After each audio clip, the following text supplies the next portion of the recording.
Senhor? Amém. Por gentileza, pode tomar o seu assento. Convido você que trouxe, abra comigo a sua Bíblia. Eu quero ler com vocês no capítulo 3 de João, verso 16. João capítulo 3, verso 16. Nós vamos fazer duas leituras. Depois, ainda no livro de João, nós vamos para o texto do capítulo 13, verso 34. Enquanto os irmãos procuram pelo texto, eu quero louvar a Deus por essa oportunidade muito especial que Ele me concede essa noite. Aliás, essa oportunidade é do céu para a minha vida. Sou muito feliz e agradecido a Ele pela oportunidade de estar aqui, mais uma vez, cooperando com esta igreja muito linda. Sempre que eu vou a alguma igreja que eu ainda não conheço, eu digo assim, fico feliz em conhecer mais um pouquinho do povo de Deus que comigo vai morar no céu. Mas eu fico feliz em rever um pouquinho do povo de Deus que comigo vai morar no céu, amém? Glória a Jesus, meus irmãos. Se você soubesse que lá não haverá mais morte, nem choro, nem pranto, nem dor, a gente podia dar um glória mais forte para Jesus. Aleluia, glória a Deus. Agradeço também pelo irmão Iago. Iago, muito obrigado. Iago foi um instrumento de Deus para que eu estivesse aqui essa noite, nos fez esse convite também. Pastor Jadson Carlos, que Deus continue te abençoando em nome de Jesus, prosperando o seu ministério. E eu louvo a Deus pela sua vida, você, meu irmão, minha irmã, que se deslocou até aqui para ouvir um pouquinho da palavra de Deus. Que Deus abençoe a sua vida. Eu sou muito feliz em estar aqui com vocês. Vamos ao texto. Eu pretendo ser muito breve, pretendo ser rápido e objetivo. O texto de João, capítulo 3, verso 16 diz: Porque Deus tanto amou o mundo, que deu o seu Filho único, para que todo aquele que nele crê não pereça, mas tenha vida eterna. Pois Deus enviou o seu Filho ao mundo não para condenar o mundo, porém para que esse fosse salvo por meio dele. Eu quero ler com vocês o verso 16 mais uma vez. Porque Deus tanto nos amou, porque Ele nos amou tanto, tanto, tanto, tanto. Eu poderia repetir quantos tantos fosse possível e eu não chegaria nem sequer aos pés do amor de Jesus pela nossa vida, porque Ele nos amou tanto. Ele nos amou tanto que Ele deu o seu Filho único para que nós não perecêssemos. Vamos ao texto de João, capítulo 13, verso 34. O texto de João, capítulo 13, diz, no verso 34, Jesus dizendo aos seus discípulos: Um novo mandamento lhes dou: amem uns aos outros como eu os amei. Como eu os amei, vocês devem amar uns aos outros. E com isso, através do amor de vocês pelos outros, saberão que vocês são os meus discípulos. Amém. Ainda em Gênesis, Deus se revela como um ser infinito, autoexistente. Em Gênesis, Deus cria todas as coisas pelo seu poder, por intermédio da sua onipotência. Deus, Ele revela o seu poder através da sua palavra. Aliás, Deus, Ele deu início à criação. A gente precisa entender e pensar que Deus, Ele não foi um ser criado. Aliás, Deus é tudo antes do que já existia, e Ele sempre será eternamente depois do que existe. Aliás, Deus não existe, porque tudo aquilo que existe precisa ter um início e precisa ter um fim. E nós não limitamos Deus à nossa existência. Aliás, Deus, Ele é antes de toda e qualquer existência humana. É por isso que a gente canta uma canção muito bonita em nossos hinos, dizendo: antes que o ar já houvesse, Ele já era Deus. Salmo de número 90, verso 2 diz que antes que fosse liberada uma palavra da boca de Deus, dizendo que se formasse céus e terra, os montes e as montanhas, Ele já era Deus. Deus é antes de tudo que há, antes de tudo que existe. Deus, Ele faz o que faz porque Ele é o que é. Deus, Ele se revela como um ser infinito, como um ser autoexistente, como um Deus atemporal. Não apenas isso, mas Deus também se revela como um ser de relacionamento. Ainda em Gênesis, Deus se revela como um ser relacional. Nós precisamos entender isso. Essa é uma realidade sobre as nossas vidas. quando Deus cria todas as coisas, quando Deus cria céus e terra, peixes, aves, répteis, mamíferos, depois que Deus fez toda a sua criação, Ele formou o homem e a mulher.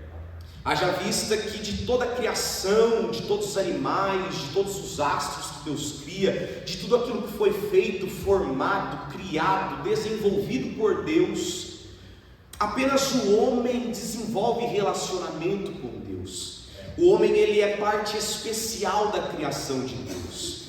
Quando Deus formou todas as coisas antes do homem, Deus olhou para tudo e disse: isso é bom. Quando Deus fez as aves, repito de novo, os répteis, mamíferos, animais de todo e qualquer tipo, Deus olhou e disse: isso é bom. Tudo aquilo que é majestoso aos nossos olhos, tudo aquilo que é grandioso aos nossos olhos, Deus olhou e disse: isso é bom.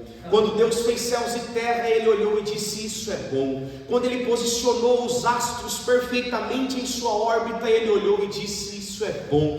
Porém ainda faltava algo, e é aí que Ele decide do pó da terra, com as suas próprias mãos, formar aquilo que seria parte de relacionamento dentro da criação de Deus. Agora Deus forma o homem do pó da terra, de uma matéria misturada do pó da terra. Ele forma aquilo que nós temos como homem. Da costela do homem Ele forma aquilo que nós temos como mulher. E é com esses seres que Deus desenvolve relacionamento. Deus poderia desenvolver relacionamento com toda e qualquer parte da sua criação. Deus poderia desenvolver um relacionamento íntimo com tudo e qualquer coisa que Ele teria formado ou criado. Mas quando Deus olha para o homem e para a mulher, depois de fazê-lo, depois de formá-lo, Deus, Ele não vai classificar o homem e a mulher como bom apenas. Quando Deus olha para o homem e para a mulher, quando Deus olha para mim e para você, Ele disse, pensando consigo mesmo: isso é mais do que bom. Aliás, quando Deus vai desenvolver relacionamento dentro da sua criação, Ele desenvolve com o homem e a mulher. Nós precisamos entender que Deus deseja relacionamento conosco.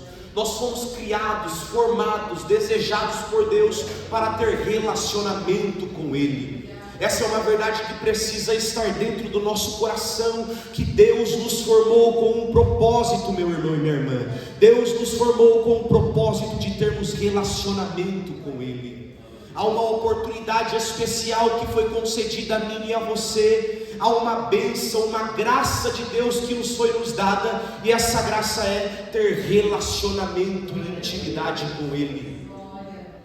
O texto diz, e a Bíblia nos deixa claro, que todas as viradas de tarde Deus descia ao jardim do Éden para se relacionar em intimidade com o homem e com a mulher. Alguns historiadores, estudiosos, pensando na criação do homem e da mulher, e nesse episódio que estamos pensando junto, vão dizer que quando Deus fez o homem, Deus viu que aquilo era tão bom, Deus viu que aquela obra era tão boa, que não poderia ser apenas parte da criação, algo que fosse deixado de canto, ao lado, algo que fosse apenas criado, mas não fosse desenvolvido. Mas Deus, Ele amou tanto o homem que Ele desejou ter relacionamento com ele. Alguns vão mais adiante, mais profundo, e vão dizer que quando Deus olhou para o homem, Deus viu que aquilo era tão bom, que Deus resolveu separar um espaço dentro do homem para que o próprio Deus pudesse habitar ali. Deus, quando olhou para o homem, licença meus irmãos, Deus, quando olhou para o homem, Ele viu que o homem era tão bom. Perdão, meus irmãos.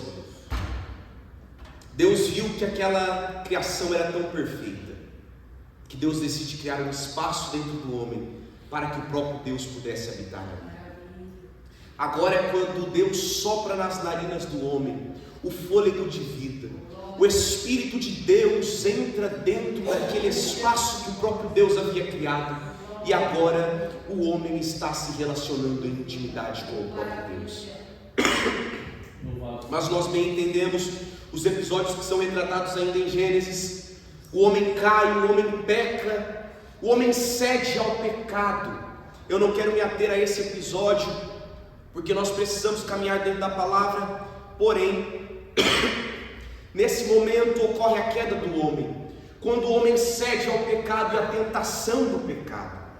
Agora, como de costume, Deus permanece no mesmo lugar de relacionamento, de intimidade. Deus desce para se relacionar com o homem. E onde está o homem? Deus não encontra o homem no lugar de encontro deles, no lugar de relacionamento. Aliás, é isso que o pecado faz com a nossa vida.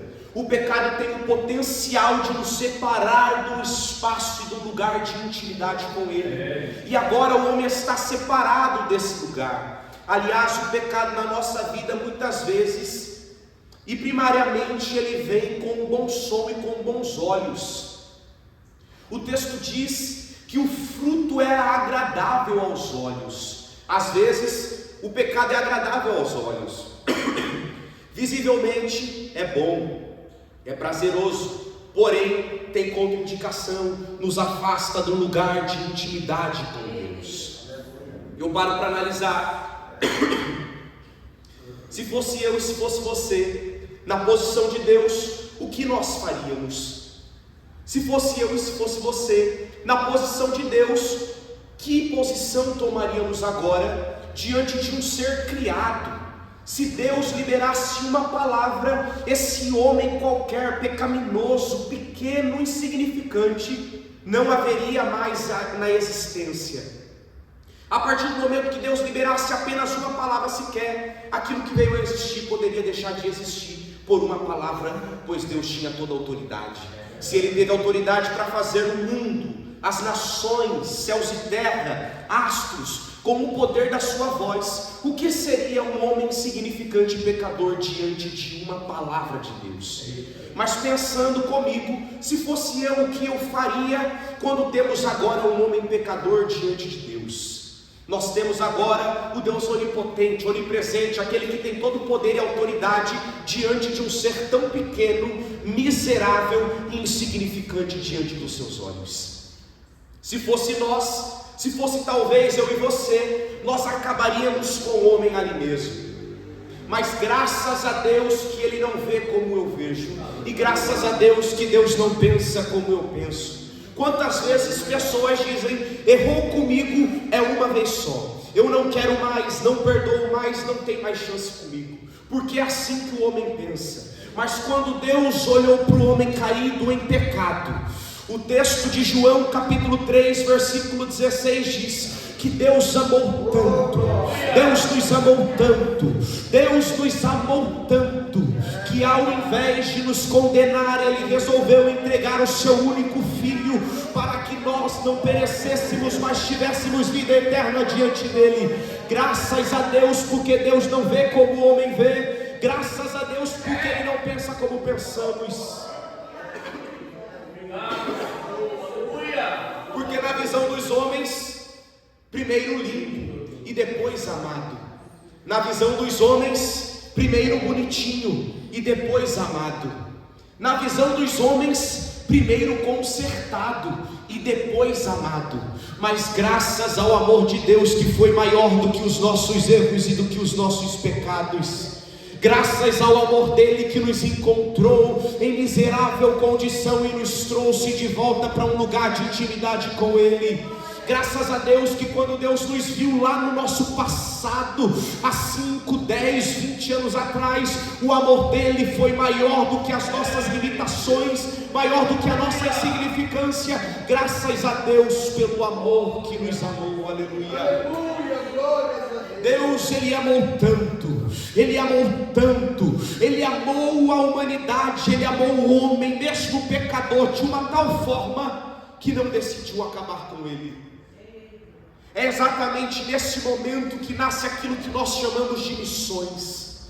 Missão nada mais é do que a missão de Deus de salvar o homem e a humanidade caída. Missões nada mais é do que Deus promovendo um plano de salvação, ainda que na eternidade, para que o homem não fosse condenado, mas fosse salvo por Ele. Missões antes mesmo de nascer no coração da igreja, antes mesmo de nascer no coração de missionários enviados, missões antes mesmo de nascer no coração de missionários que deixaram as suas casas, a sua nação local, para se deslocar a um local qualquer para pregar o Evangelho. Antes de nascer no coração dos homens, missão nasceu no coração de Deus. Nós precisamos nos conscientizar primeiramente de uma coisa: antes de que as missões de Deus nascessem no nosso coração e brotassem nas raízes da nossa alma, missão ela é um projeto de Deus para salvar a humanidade perdida. Me permita dizer, missão não é e não nasceu no coração do nosso pastor Paulo Freire, que promove missões. Missões não nasceu no coração do apóstolo Paulo, que empreendeu em viagens missionárias. Missões não nasceu no coração de Barnabé, de Pedro, dos discípulos, dos apóstolos, mas missão nasceu no coração de Deus e foi entregue para a igreja. Missão é uma resposta do amor de Deus para com a humanidade perdida em pecado. Nós precisamos nos conscientizar e trazer à nossa memória que missão não é um empreendimento nosso, missão não é algo que nós decidimos por fazer, mas missões é algo que Deus escolheu e separou para a sua igreja. Deus, Ele amou o mundo de uma tal maneira que Ele decidiu entregar o seu Filho único, o seu Filho unigênito. É aí que agora se ouve falar a respeito de um homem chamado Jesus. É aí que se ouve falar a respeito de Jesus de Nazaré.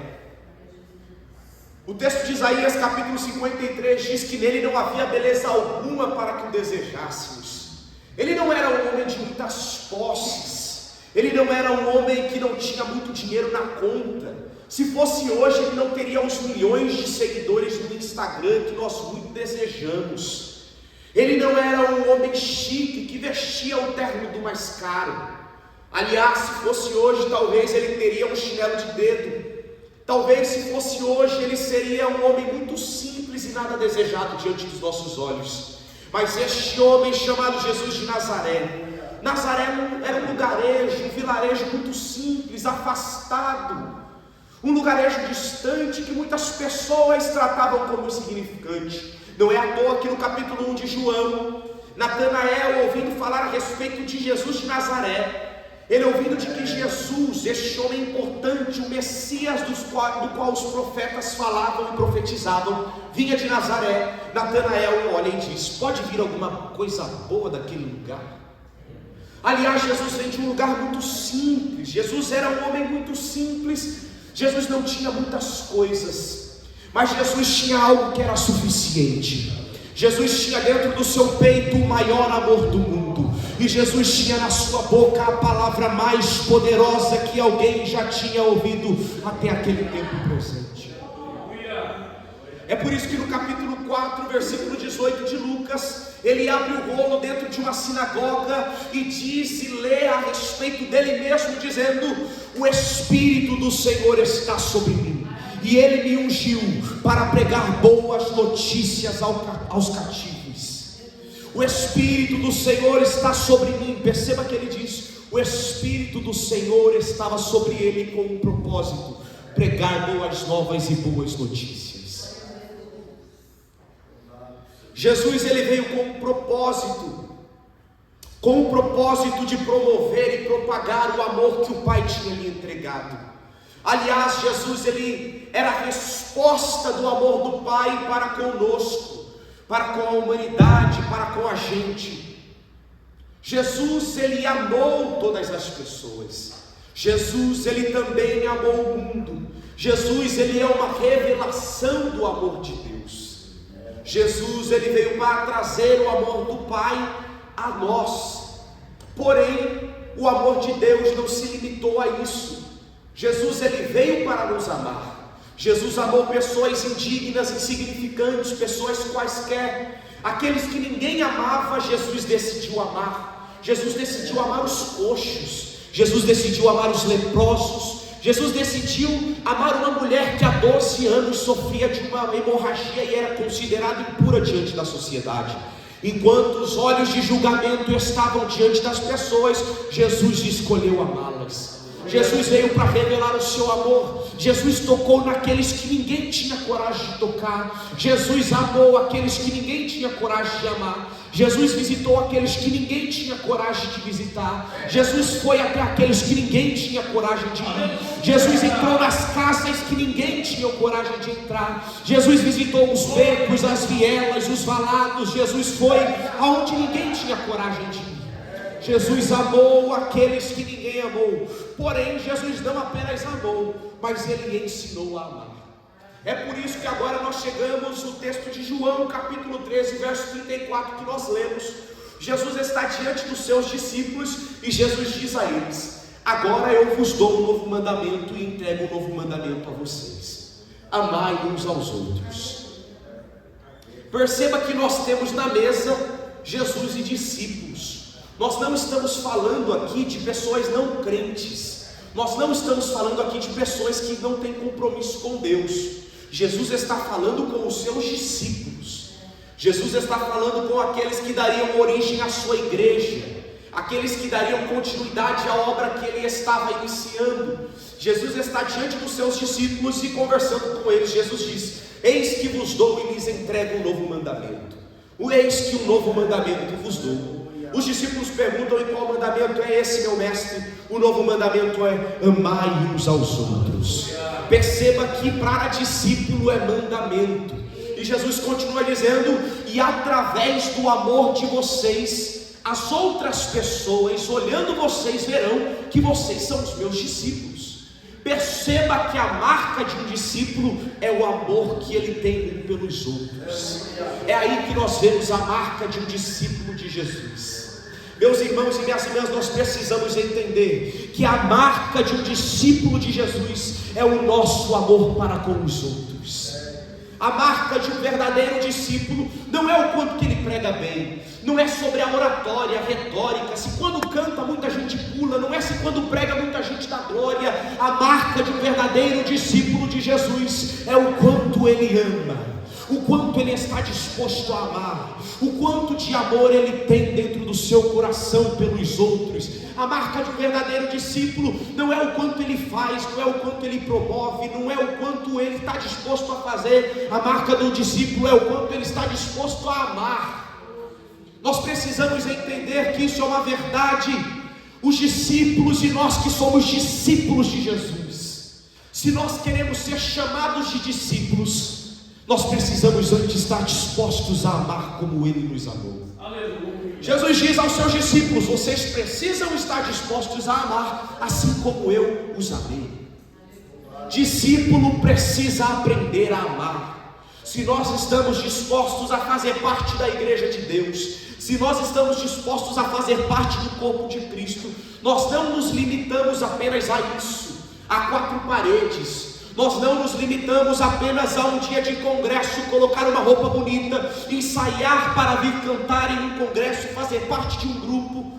Não, o discípulo de Jesus, as marcas dele não está naquilo que ele faz, não está no quanto que ele prega, não está no quanto que ele canta. A marca de um verdadeiro discípulo está no quanto que ele ama as pessoas lá fora.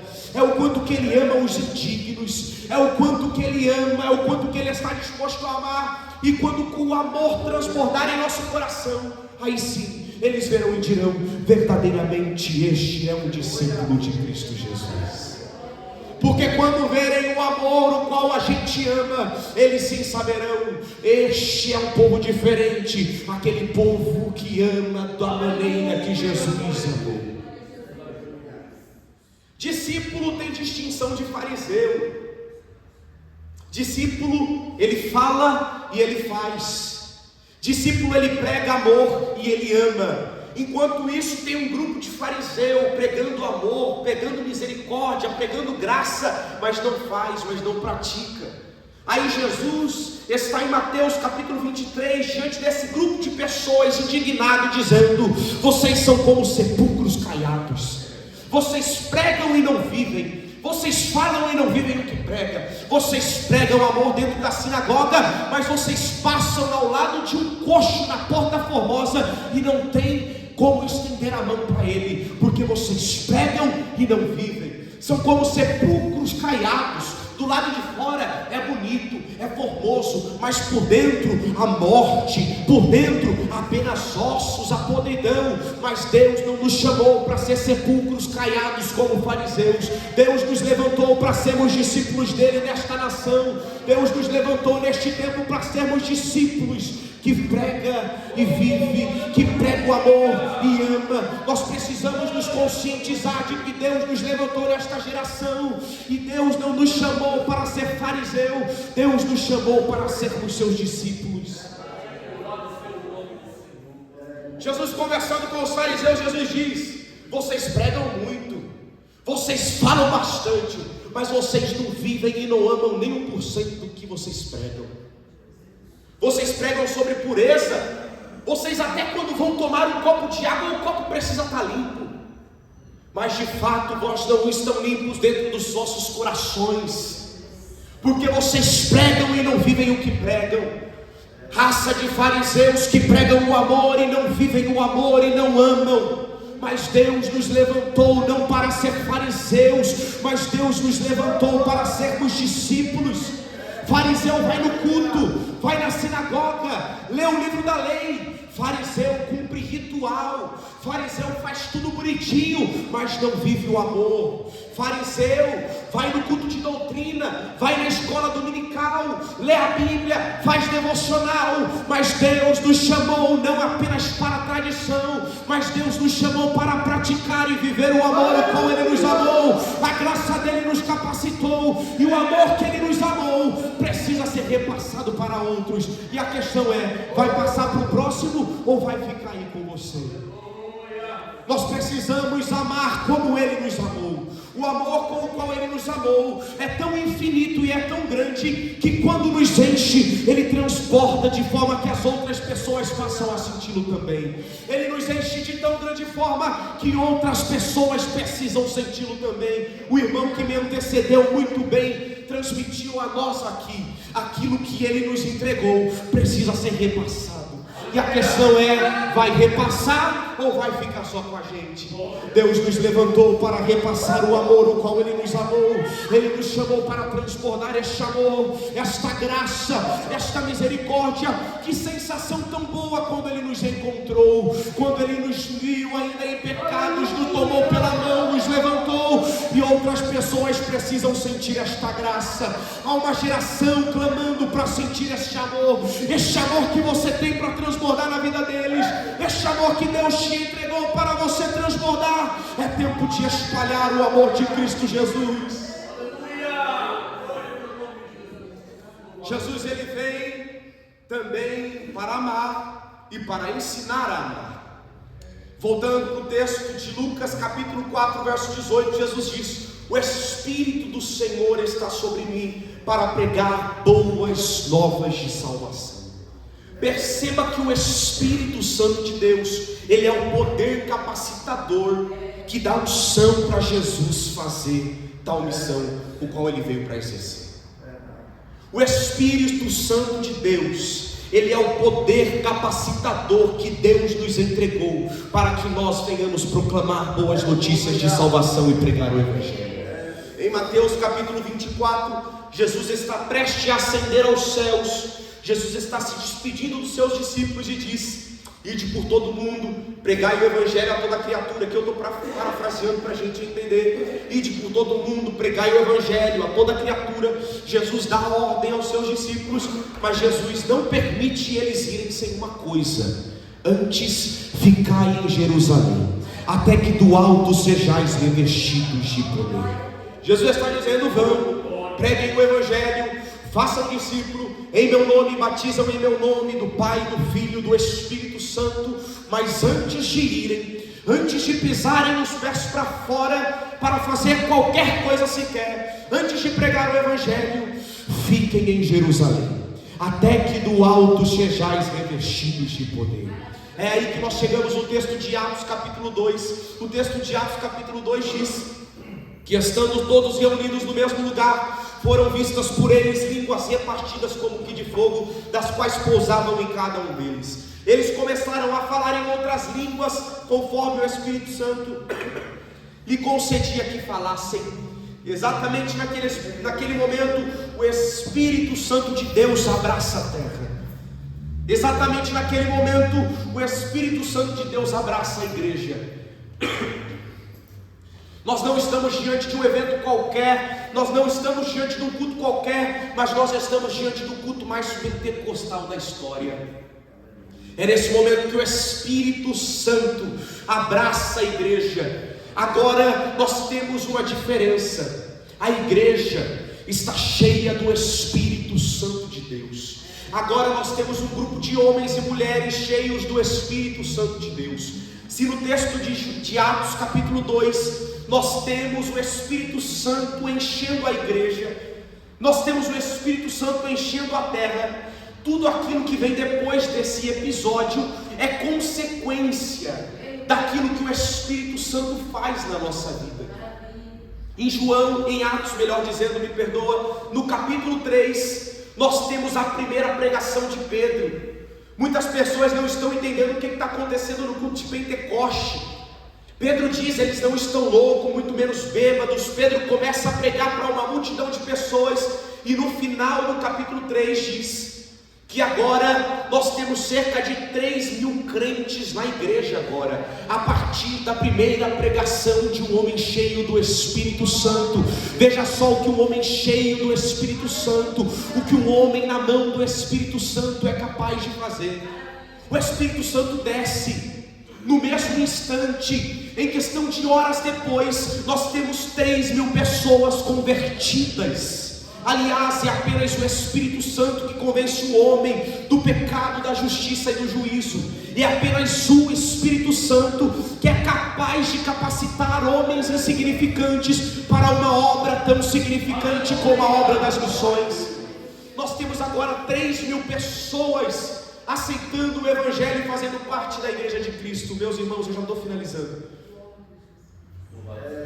Nós temos agora a segunda pregação de um homem cheio do Espírito Santo.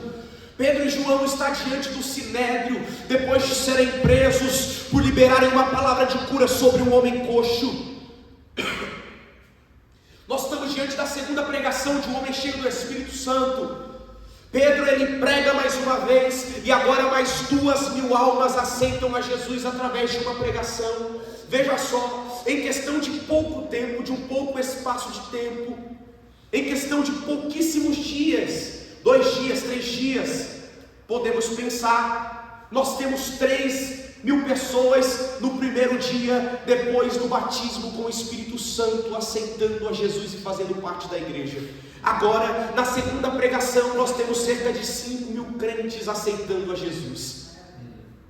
Meus irmãos e minhas irmãs, nós precisamos entender que o Espírito Santo é quem nos capacita para uma grande obra. Enquanto o Espírito Santo estiver atuando em nossa vida, enquanto o Espírito Santo ainda estiver atuando em nós, enquanto o Espírito Santo tiver lugar em mim e em você, enquanto nós abrimos a porta do nosso coração para o Espírito Santo, ainda haverá salvação, ainda haverá libertação, ainda haverá uma mensagem de cura, uma mensagem de ânimo. É por isso que Paulo escreve aos Romanos no capítulo 1, no versículo 16, que o Evangelho ele é poder de Deus.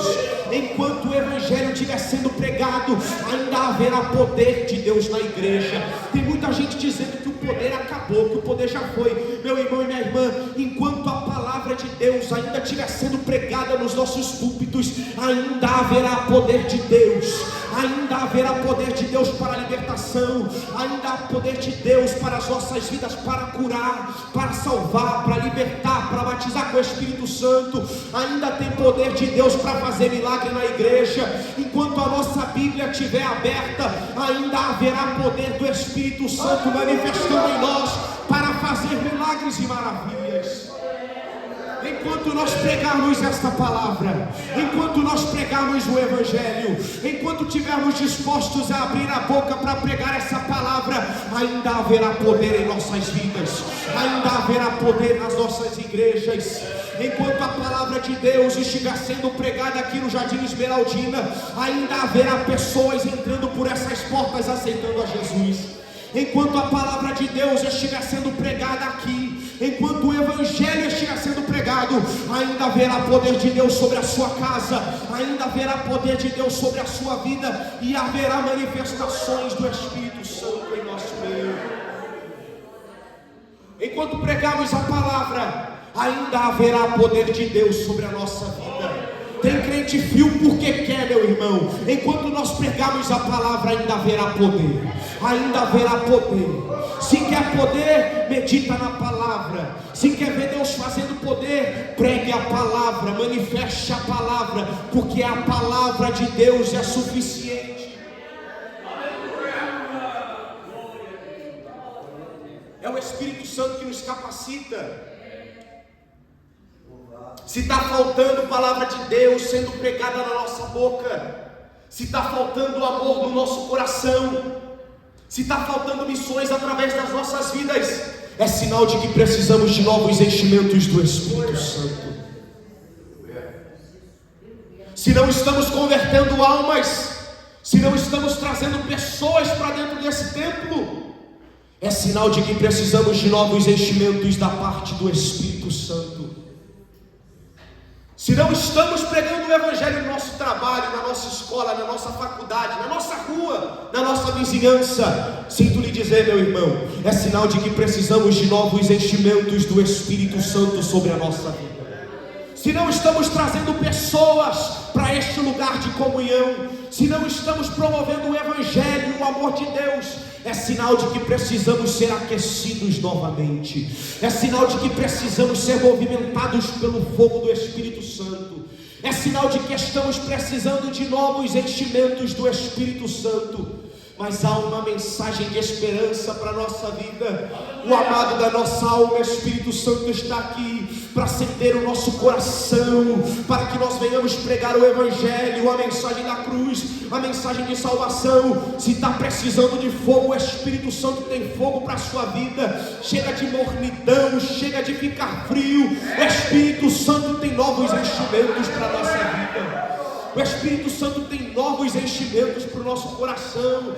O Espírito Santo tem mais fogo. O Espírito Santo tem mais graça. O Espírito Santo tem mais misericórdia. Enquanto você estiver diante da presença dele, de joelho, clamando a ele, ele vai dar mais graça para você.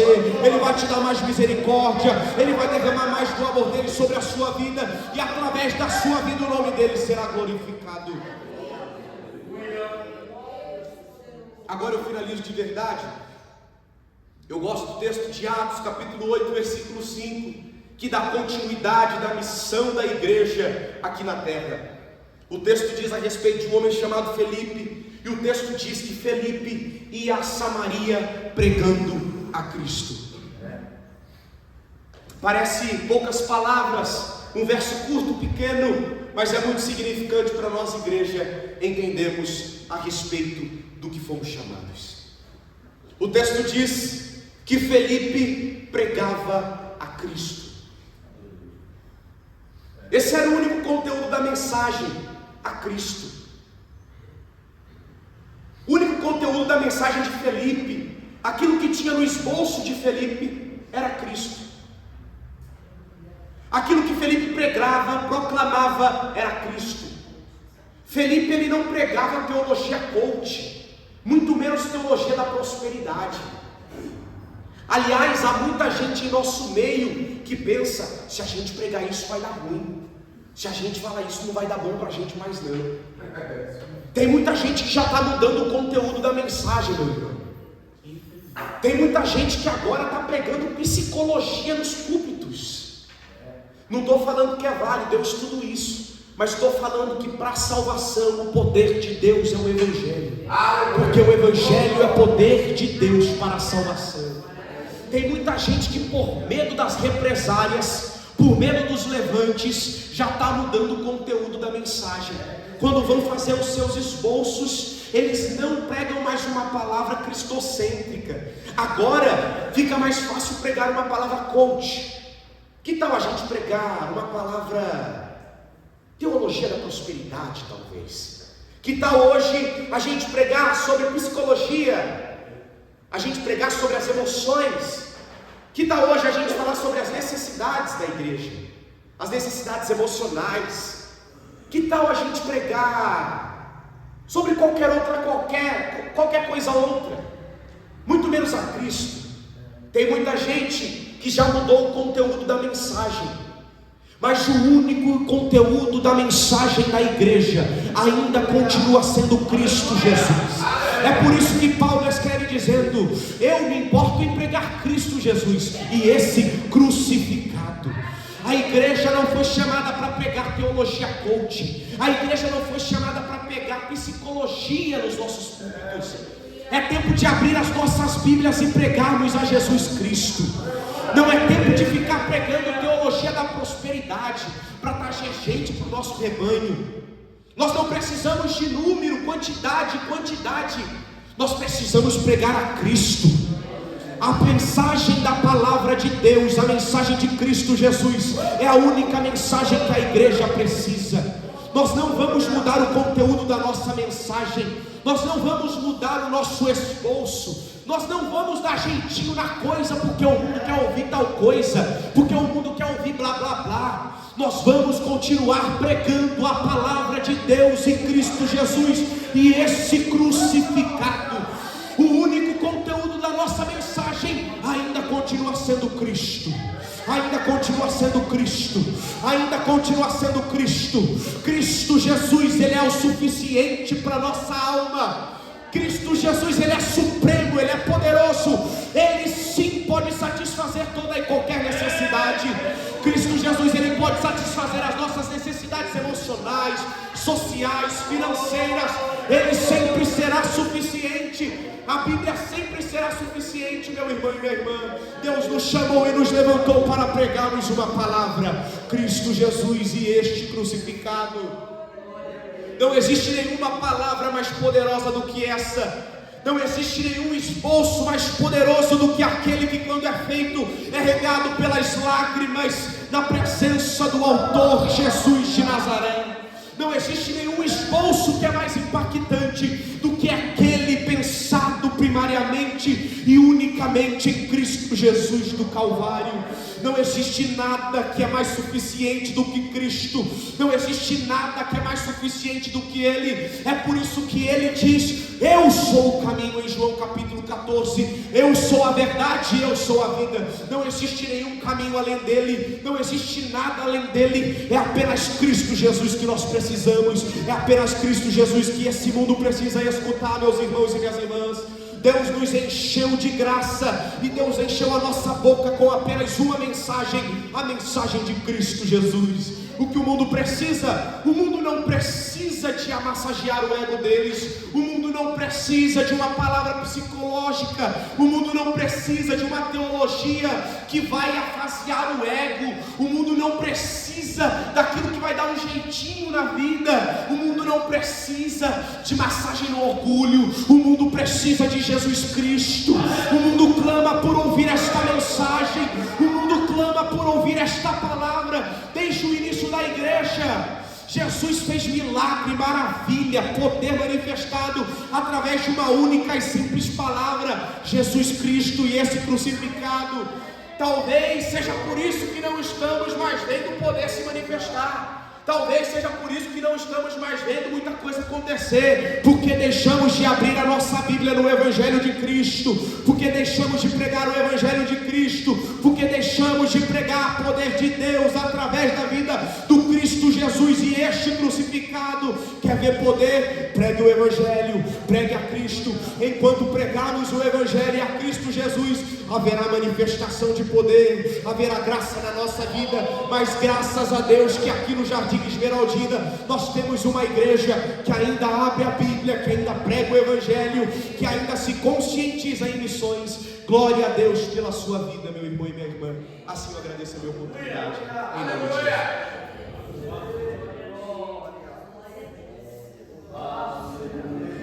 Glória a Deus.